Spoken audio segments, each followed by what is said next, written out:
મહેન્દ્રજીતસિંહ માલવિયાને ભાજપે કોંગ્રેસ તોડાવીને ભાજપમાં સામેલ કરી દીધા છે। નમસ્કાર દર્શક મિત્રો, રાહુલ ગાંધીની ભારત જોડો ન્યાય યાત્રા લગભગ માર્ચ મહિનામાં રાજસ્થાનમાં આવવાની છે, પરંતુ એ પહેલાં ભાજપે રાજસ્થાનમાં કોંગ્રેસને એક મોટો ઝટકો આપી દીધો છે। ગેહલોત સરકારમાં કેબિનેટ મંત્રી રહી ચૂકેલા મહેન્દ્રજીતસિંહ માલવિયાને ભાજપે કોંગ્રેસ તોડાવીને ભાજપમાં સામેલ કરી દીધા છે।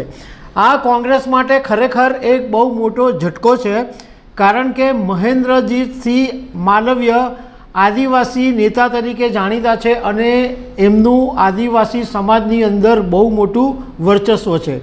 તો એના વિશે તમારી સાથે વાત કરીશું। મારું નામ રાજેશ શાહ છે અને તમે જોઈ રહ્યા છો ખબરછે.com। દર્શક મિત્રો, લોકસભા 2024ની ચૂંટણી પહેલાં ભારતીય જનતા પાર્ટી કોંગ્રેસને એક પછી એક મોટા ઝટકા આપી રહી છે।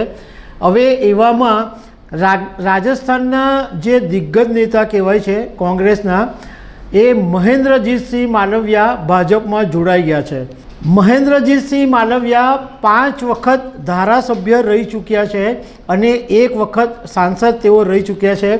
પણ સૌથી મહત્ત્વની વાત એ છે કે તેઓ રાજસ્થાનમાં ગેહલોત સરકારની અંદર પાણી મંત્રી રહી ચૂક્યા છે અને રાજસ્થાનની અંદર પાણી મંત્રી હોવું એક બહુ મોટી વાત છે અને એક બહુ મોટું કદ ગણાય છે। હવે એ વાત કરીએ કે મહેન્દ્રજીતસિંહ માલવિયાને ભાજપમાં જોડવાથી શું ફાયદો થશે। તો સૌથી મોટો ફાયદો એ થાય કે મહેન્દ્રજીતસિંહ માલવિયા બાગીદોરાથી ધારાસભ્ય છે અને એમનું જે આદિવાસી વિસ્તાર છે ડુંગરપુરા બાંસવાડા, એમાં એમનું ખાસું વર્ચસ્વ છે। એ ઉપરાંત રાજસ્થાન અને ગુજરાતની બોર્ડર ઉપર આવેલા દાહોદ અને ગોધરામાં જે આદિવાસી પટ્ટી છે એની પણ અસર પડશે, કારણ કે મહેન્દ્રજીતસિંહ માલવિયા આદિવાસી સમાજ સાથે સંકળાયેલા છે, તો બીજા આદિવાસી સમાજમાં પણ એની અસર પડવાની છે।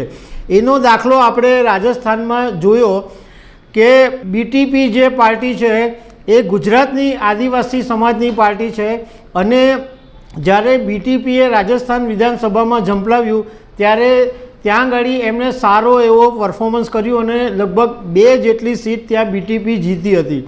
એટલે બીજા રાજ્યોમાં પણ આદિવાસી સમાજના નેતાની અસર પડે છે।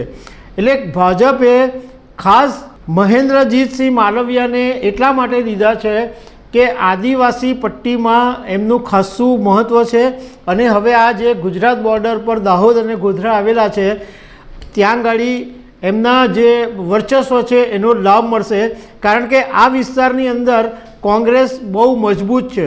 હવે મહેન્દ્રજીતસિંહના આવવાને કારણે આ જે આદિવાસી પટ્ટી છે એમાં કોંગ્રેસ નબળી પડી શકે છે। બીજું એક મહત્ત્વની વાત એ છે કે જે માનગઢ વિસ્તાર છે એ ગોવિંદ ગુરુનું અહીંયા બહુ મોટું નામ છે અને લોકો એમને ભગવાન તરીકે પૂજે છે અને મહેન્દ્રજીતસિંહ માલવિયાએ એવી માંગ કરી છે કે આ માનગઢને રાષ્ટ્રીય સ્મારક બનાવવામાં આવે।